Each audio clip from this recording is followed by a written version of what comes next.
Lingkungan yang tidak sehat menjadi satu di antara banyak penyebab anak-anak terjerumus dalam jaringan narkoba. Badan Narkotika Nasional mencatat ada sekitar 14.000 anak terlibat narkotika. Halo, senang sekali saya Gia Clarissa kembali menyapa Anda dalam program CNN Indonesia Forward Special Podcast DPRD Provinsi Jawa Timur. Tentunya akan banyak sekali tema-tema menarik yang akan kita bahas bersama anggota DPRD Provinsi Jawa Timur.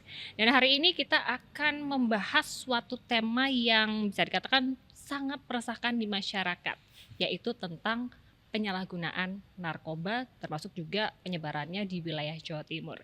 Bersama saya sudah ada ini abang saya nih Ketua Komisi A DPRD Provinsi Jawa Timur dengan Bang Deddy Irwansyah. Assalamualaikum. Apa kabar? Waalaikumsalam Bang. Senang Baik, sekali sehat. Ketua Komisi Dia sehat A ya? DPRD sehat Bang. Ini Alhamdulillah. kita akan bahas masalah narkoba ya Bang ya. Ini cukup meresahkan di Jawa Timur. Namun Iya. boleh sedikit kita cerita-cerita dulu nih.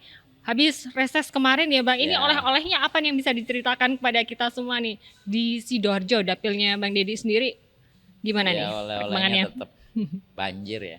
Banjir, betul. Oleh-olehnya banjir. Cuman secara overall saya lebih fokus ke masyarakatnya ya. Yap. Bukan kepada infrastruktur dan segala macam. Ya, saya lebih mengajak masyarakat untuk bergerak bersama-sama. Bahasa saya ini kalau hanya pemerintah kelihatannya kok berat gitu. Kelihatannya Yes. Artinya harus ada sinergi ya Harus antara pemerintah dan masyarakat juga. betul. Bang, ini kan kita akan bahas narkoba ini termasuk ranahnya dalam Komisi A ya. Sebelumnya saya mau buka dengan data dulu boleh ya Bang ya? Boleh. Kalau data yang Saya kami juga bawa riset data sebenarnya. boleh, Monggo, kita monggo. nanti sinkronisasi ya. Iya. Kalau data BNNP Jawa Timur tahun 2024, Provinsi Jawa Timur ini menjadi penyumbang terbesar kedua secara nasional, tapi dalam skala jumlah kasus narkoba. Kasus penyalahgunaan narkoba di Jawa Timur mencapai 5.000 hingga 6.000 kasus per tahunnya. Ini macam-macam jenis penyalahgunaannya, dan permasalahan narkoba ini tentu menjadi salah satu tantangan buat pemerintah Provinsi Jawa Timur. Desember ada cerita yang cukup memprihatinkan ya, karena ada penggerebekan kampung narkoba Jalan Kunti di Surabaya oleh BNN Provinsi Jawa Timur pertengahan November lalu ya. Nah, kita ingin tahu cerita dari Bang Deddy, dari teman-teman legislatif sendiri seperti apa dengan temuan-temuan seperti itu Bang. Cukup miris, memang cukup miris. Karena rata-ratanya anak-anak usia SMP. SMP 15 orang kalau tidak salah. 15 orang positif narkoba. Nah, tentu butuh pendalaman, butuh kajian, karena kan ketika dilakukan tes itu faktornya banyak, Mbak. Faktornya banyak ya. Bisa jadi pada saat itu dia mengkonsumsi obat atau apa dan segala macamnya. Tapi sekali lagi ini memang keprihatinan kita bersama ya. Ya mohon maaf kalau kita sering mendengar jargon tagline Indonesia Emas gitu ya. Ini tentu menjadi hambatan-hambatan, kerikil-kerikil yang bisa membuat Indonesia 2045 itu agak jauh dari target generasi emasnya.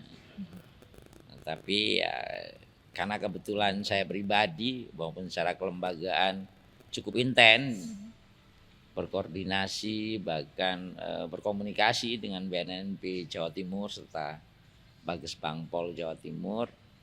Ya, ini menjadi catatan khusus kejadian Jalan Kunti itu bagi kita semua, agar lebih preventif lagi, lebih jemput bola lagi, agar kejadian-kejadian serupa ini, bahasa kami, minimal angkanya terus kita tekan.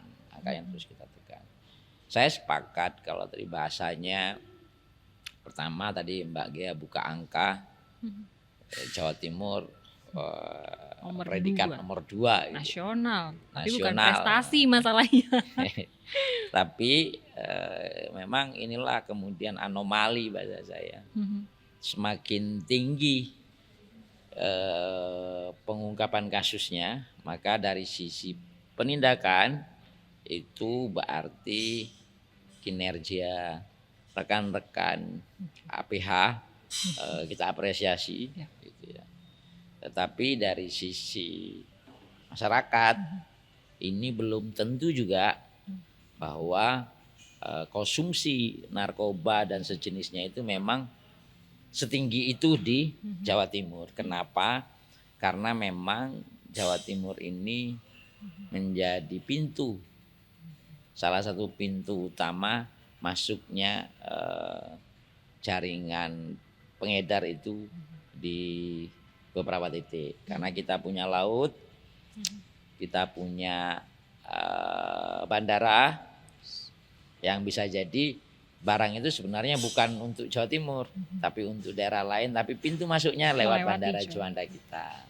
Juga terminal, kemudian ya dengan bentang wilayah yang luar biasa ini, mulai dari ujung Banyuwangi sampai ujungnya Pacitan memang memudahkan jaringan transnasional untuk masuk gitu ya, untuk masuk. Jadi ini memang PR bersama, tidak hanya para aparat penegak hukum, tapi juga pemerintah Provinsi Jawa Timur, termasuk kami DPRD Jatim, terus berupaya bagaimana caranya agar ya angkanya kita tekan. Nah, menurut Anda mengapa hingga saat ini masalah narkoba itu masih begitu susah terselesaikan? Apakah regulasi yang ada ini masih belum cukup ampuh atau perlu gebrakan yang seperti apa lagi ini untuk memutus mata rantainya, Bang? Ini mohon maaf, bahasa saya bahasa lapangan. Para pengedar itu tidak akan leluasa kalau marketnya ndak ada, pasarnya ndak ada bahasa saya. Jadi ibarat teori penjualan, si penjual pasti dia mencari ceruk pasar yang empuk bahasanya, atau ceruk pasar yang lebih besar dan mudah gitu. Nah, sehingga angka peredaran narkoba di Jawa Timur itu dengan jumlah penduduk kita yang luar biasa ini, memang Jawa Timur ini menjadi salah satu market bagi penjual bahasanya, bagi penjual. Nah, kenapa penjualnya begitu luar biasa bergeraknya? Saya cerita Mbak, karena saya hasil diskusi kami dengan BNN dan beberapa pihak. Karena memang bisnis ini sangat menggiurkan. Kalau dihitung bisnis ini ya, kalau dihitung bagi orang yang gelap mata, bagi orang yang mungkin mau cari rezeki cepat gitu ya. Ini bisnis ini sangat menggiurkan karena keuntungannya 50 kali lipat. Tapi sesaat ya. Iya. Nah, ini saya cerita dulu sisi penjual okay. gitu ya. Karena di jaringan, misalnya jaringan Thailand sana itu, katanya saya juga belum tahu. Itu produksinya itu 1 kilo itu enggak lebih dari 150.000. Kalau 1 kilo misalnya sabu beredar di Jawa Timur, angkanya sudah miliar, Mbak. Pasti berapa kali lipat ini? Berlipat-lipat. Nah, jadi ini tawaran yang menggiurkan bagi pengedar level bawah. Nah, mereka hanya dengan jaringan mereka ya, ada yang coba-coba, ada yang kemudian memang sudah punya jaringan kuat, masuk itu. Nah, saya lebih konsen ke pasarnya, Mbak. Pasarnya ini kan anak-anak generasi kita, masyarakat kita. Nah, kalau regulasi ya, mohon maaf bahasa, regulasinya ini sudah lengkap nih. Bagi saya bahkan di Jawa Timur ini paling lengkap. Paling lengkap, kita punya undang-undang, ya. Kemudian ada permen. Ada pemerintah, ada permen. Terakhir yang kemudian menjadi landasan pemerintah Provinsi Jawa Timur menelurkan Perda nomor 10 tahun 2022 yang biasa kami sebut Perda P4GN. Nah, secara regulasi saya pikir ini sudah sangat lengkap. Nah, tapi kan ini Mbak, di tengah kita cerita pasar dulu ya. Pasarnya di Jawa Timur ini ternyata cukup marak berada di kawasan yang memang mobilitasnya tinggi.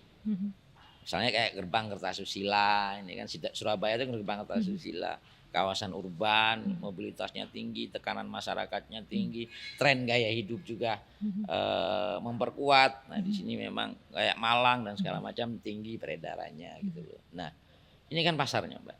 Nah, saya ingin mengajak kita semua bahwa ketika kita dianggap market oleh sang penjual, maka bagaimana kita menciptakan itu marketnya enggak butuh.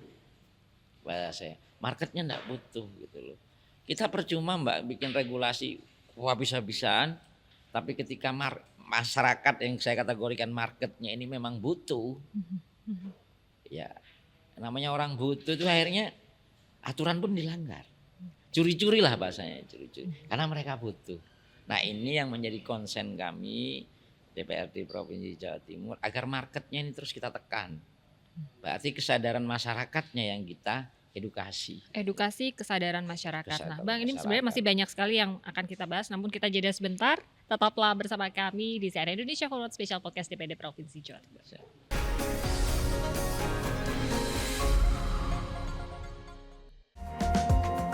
Ikuti laporan khas redaksi yang mendalam dan terpercaya bersama CNN Indonesia. Isi akhir pekan Anda dengan berita-berita inspiratif dan yang tengah menjadi trending topik. Di tengah hiruk pikuk kota Jakarta ada satu restoran yang menyajikan aneka sajian khas kota berjuluk Kawanua dengan bumbu woku dan rica-rica. Jangan lewatkan redaksi akhir pekan, Sabtu dan Minggu jam 2 siang lewat 15 menit. Live di Trans 7 dan CNN Indonesia.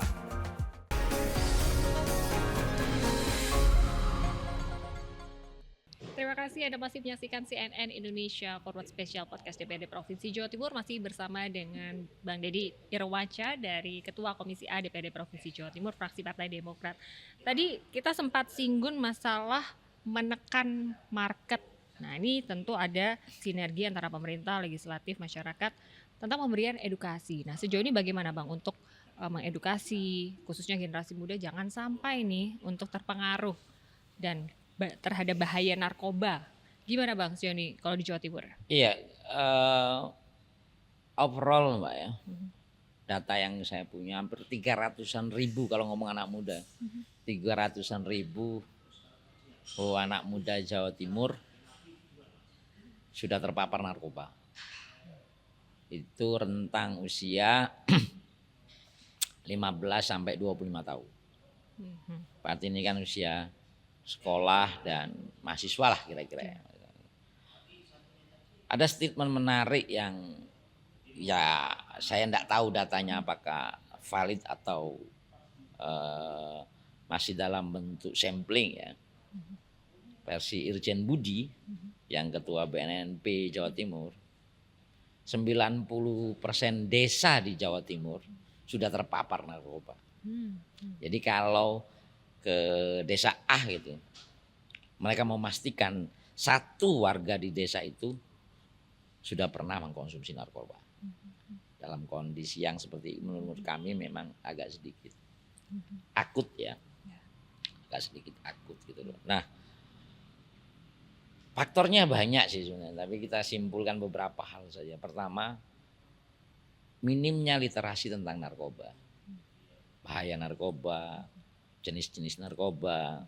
Karena kadang mereka tahu nih bahayanya narkoba, tapi karena jenisnya ini banyak. Bahkan sekarang ini ada jenis yang kayak permen gitu. Yang kayak permen itu yang memang kelihatannya segmennya ini untuk anak-anak sekolah kelihatannya. Jadi mulai dari sabu, ganja, ineka, banyak lah, saya tidak hafal juga jenis-jenisnya itu kan. Nah, minimnya literasi ini membuat masyarakat itu akhirnya kadang ikut-ikutan, kadang karena memang beban psikologis ya ke kawasan perkotaan gitu ya. Kadang juga ikut-ikutan. Apalagi rentan usia yang Ya. masih sangat mencari jati diri ya, 15-20 tahun ke ikut-ikutan. atas. Karena kadang apa ya bahasanya anak muda sekarang gaul lah segala Ya. macamnya itu, kemudian oke deh coba deh kan gitu, namanya coba-coba. Nah ini sering digunakan modus ini oleh para pengedar dalam rangka menciptakan market, bahasa saya tadi.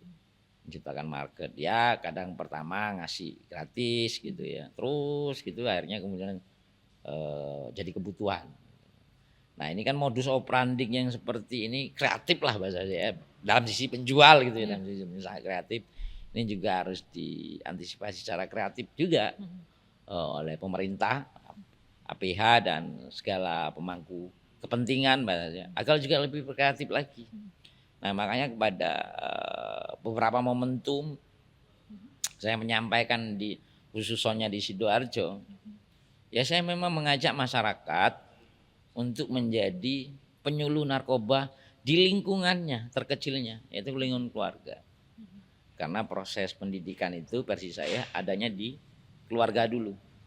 Nah kalau kemudian masyarakat sudah aware tentang bahaya narkoba, terutama orang tua, mereka melakukan tindakan-tindakan preventif kepada anak-anaknya.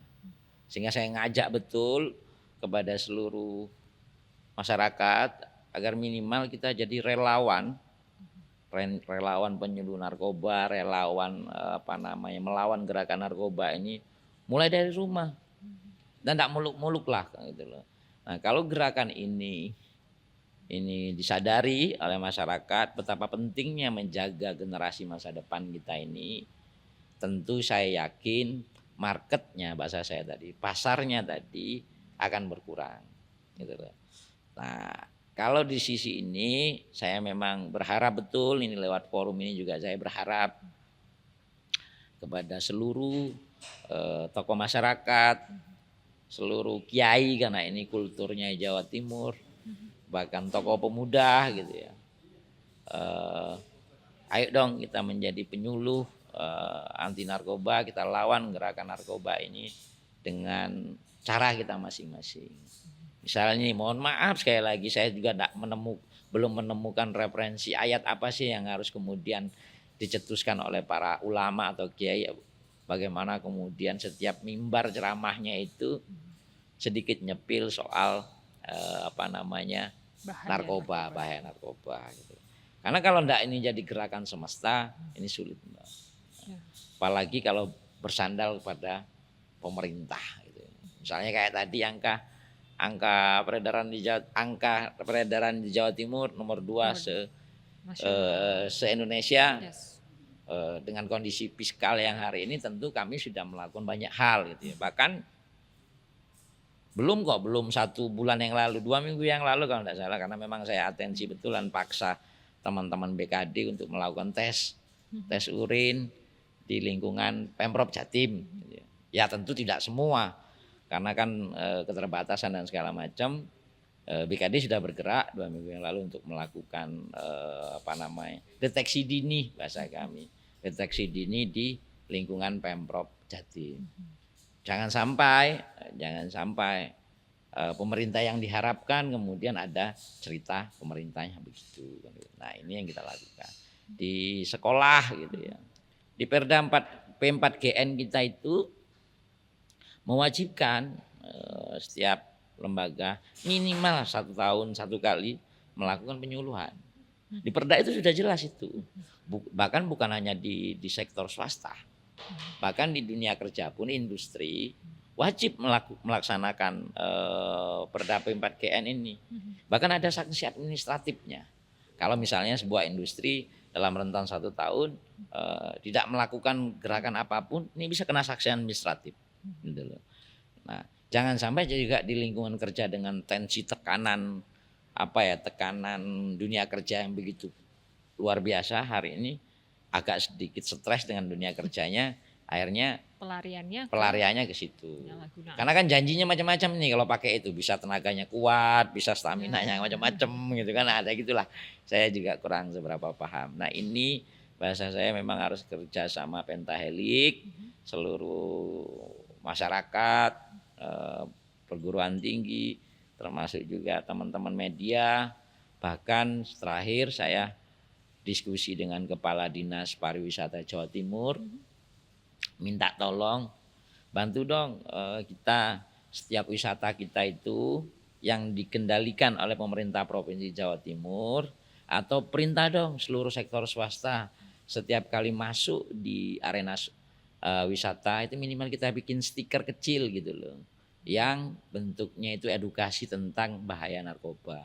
Tentu ini kan tidak mahal, tapi sekali lagi ini butuh keinginan yang kuat dari masyarakat, dari pemerintah, dari aparat penegak hukum untuk bersama-sama melawan gerakan narkoba. Kalau kita ke wisata nih, baru depan pintu sudah lihat tulisan bahaya narkoba, kan tentu saja ini masuk ke otak kita. Apalagi kalau Dan itu berulang, membuat betul. kita ternot lah bahasa saya, ternot, oh iya bahaya narkoba gitu.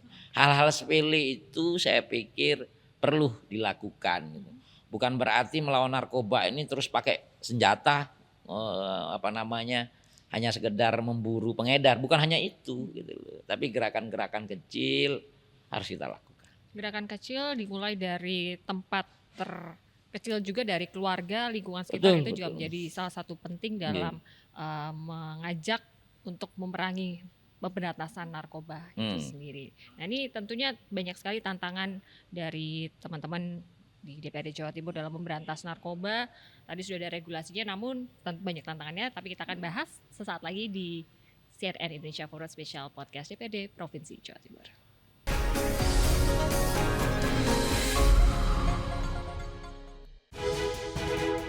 Ikuti laporan khas redaksi yang mendalam dan terpercaya bersama CNN Indonesia.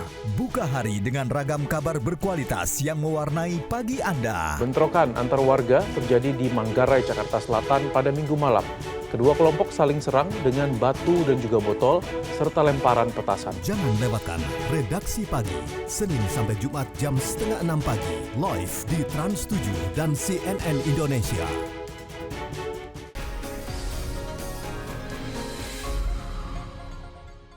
Terima kasih Anda masih menyaksikan CNN Indonesia Forward Special Podcast DPRD Provinsi Jawa Timur. Tentu memerangi narkoba ini bukan hanya tugas pemerintah, bukan hanya tugas dari teman-teman di legislatif, namun juga menjadi tugas kita semua untuk sadar bahwa narkoba itu sangat berbahaya dan mengancam generasi muda. Tadi sudah membahas masalah di lapangan, temuan-temuan di lapangan, kemudian juga aturan-aturannya yang sebenarnya sudah cukup banyak.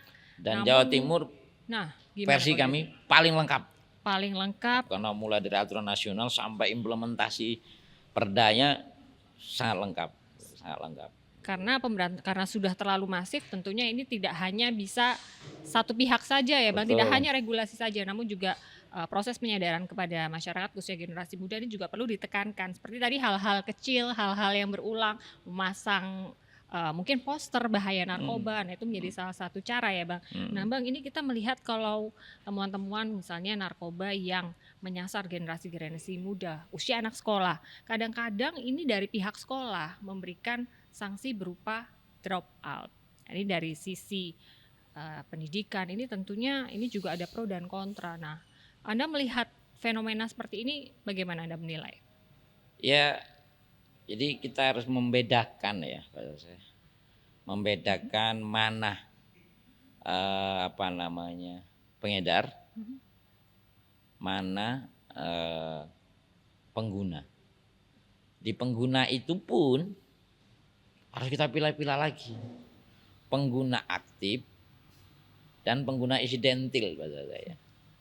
Nah, di ruang sekolah saya belum bisa masuk ke ruang sekolah. Di masyarakat, ya memang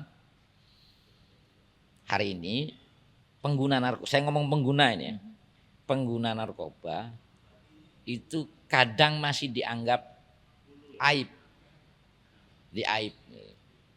mencemarkan nama lah bahasanya kan gitu. Sehingga stigma ini perlu kita buat kajian lagi. Bahkan Pak Presiden juga sudah berapa bulan ya, 1 bulan yang lalu kalau tidak salah, bicara tentang restorasi justice terkait pengguna. Karena tidak semua, ya tadi saya sudah bilang dari awal bahwa masyarakat tidak semua karena memang dia sudah menjadi kebutuhannya. Kadang karena ikut-ikutan, karena segala macam. Cuman karena ini aib di stigma masyarakat, tapi stigma aib ini harus kita gaungkan terus. Nah, kalau kemudian nanti ditolerir malah tambah parah nanti kan gitu. Tetap harus kita stigma. Cuman para pemangku kepentingan, para pemimpin, para guru, kepala sekolah dan segala macamnya ini harus punya uis ya bahasa saya, harus punya pandangan lebih luas lagi gitu. Jadi misalnya ada anak didik kita yang disampaikan oleh Mbak Gia tadi terpapar gitu ya, terpapar menjadi pengguna gitu ya. Dan karena ini menjadi aib sekolah, saya paham maksudnya ini ketika anggaplah SMA X gitu ya, ketika di publik mendengar berita bahwa siswanya pengguna narkoba, ini kan merusak citra sekolah. Nah, inilah kemudian bahasa saya kadang butuh kekreatifan pemimpin bahwa citra yang buruk itu kan tergantung sudut pandang. Kalau dia kemudian mampu memanage, mampu mengelola, oh iya ada siswa saya yang kemudian terpapar narkoba, tapi dia rehab. Ada kesadaran diri untuk rehab.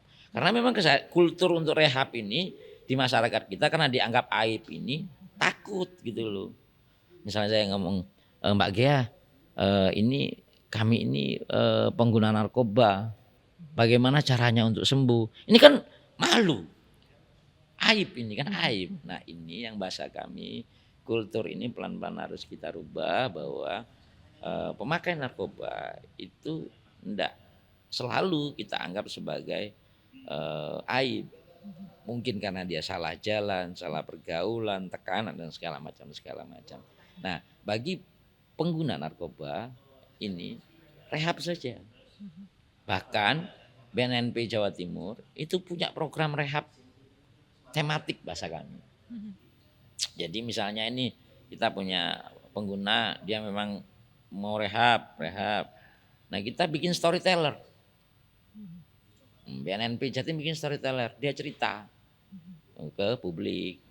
Tahu mungkin dianya pengguna narkoba, tapi dia punya keahlian. Karena mungkin ini main musik nih, mungkin ya. Ada cerita nih kalau dia main musik, kalau pakai kan konsen betul gitu ya. Nah, ya kita kembangkan karir musiknya. Kita dorong, kita latih. Tapi dia sudah menjadi penyuluh narkoba, dia bisa jadi storyteller ke publik. Saya dulu pakai ini, bahayanya ini, segala macam begitu. Harapan kita, para pengguna ini malah menjadi agen baru gitu loh. Ketika dia sudah sadar bahwa saya salah, dia kan harus bercerita ke publik. Maka kemudian saya sangat menyayangkan kalau ada kepala sekolah atau lembaga tertentu, bahasa saya, ketika ada muridnya atau karyawannya yang kena narkoba, dia langsung di drop gitu aja atau di PHK gitu saja. Saya pikir ini bukan sebuah langkah yang bijak. Perlu pendekatan lebih lebih dalam lagi. Karena bahasa saya, ketika dia sudah mengguna, maka tugasnya seorang pemimpin melakukan proses pencegahan di awal tadi ini kan tidak jalan. Nah, ini kan tidak bisa kita simplikasi bahwa karena salah A harus diponis gitu, tidak bisa. Saya sangat menyarankan bagi masyarakat yang memang sudah kecemplung bahasa saya dalam dunia ini, sadarilah bahayanya ini merusak kita, merusak generasi masa depan kita ini, sehingga silakan datang ke rehab. Di BNNP Jawa Timur itu ada rumah rehab. Dan saya pastikan rehab yang ada di BNP Jawa Timur rehab yang tematik bahasa saya tadi. Karena saya tahu pasti ini rehab yang tematik. Bahkan tidak hanya soal yang saya cerita tadi. Kalau dia punya mimpi, cita-cita, ini pun akan dicarikan ruang untuk berproses agar lebih produktif, lebih bermanfaat lagi ke depannya, begitu Mbak. Okay. Jadi saya menyarankan dan meminta kepada seluruh lembaga pendidikan yang sebenarnya juga pemangku wewenang yang bertanggung jawab melakukan proses pencegahan. Kami berharap jangan langsung melakukan vonis gitu loh. Kenapa? Kalau anak didik kita yang kemudian ini terpapar, maka yang salah adalah kita yang diproses pencegahannya kurang maksimal. Bahasa saya begitu. Sehingga dudukan problemnya ini jangan langsung vonis, karena dengan vonis begitu malah bisa memperparah masa depannya. Bagi saya begitu, Mbak. Oke Bang, ini karena biasanya yang melihat podcast Bang Deddy ini selalu ribuan ya. Amin, ini boleh sekaligus kita ingin mengedukasi kepada masyarakat khususnya generasi muda Bang, supaya jangan deh pakai narkoba, itu sangat bahaya. Boleh dong mengedukasi masyarakat sekaligus komitmen DPRD di Jatim Iya, ke depannya. pertama saya mengajak seluruh masyarakat ya, tidak hanya adik-adik tapi seluruh masyarakat, karena ada juga yang pengguna barang kayak gitu yang sudah usianya sudah tua juga ada gitu. Untuk menjauhi hal barang-barang yang berbau narkoba, nafsa dan segala macam. Karena itu merusak betul. Janji manisnya itu hanya hadir sesaat. Janji manis yang kemudian bahagia dan segala macam itu janji sesaat. Tapi daya rusaknya itu berkepanjangan. Saya juga berharap pada seluruh masyarakat Jawa Timur, baik pemangku kebijakan, penegak hukum, pemimpin lembaga tertentu, ulama, siapapun lah semuanya, saya secara pribadi dan secara kelembagaan berharap dengan kreativitas kita masing-masing, dengan cara kita masing-masing menjadi relawan anti narkoba di lingkungan terkecil kita, baik di sekolah, di rumah, keluarga, di RT, RW, dan kemudian di lingkungan masing-masing.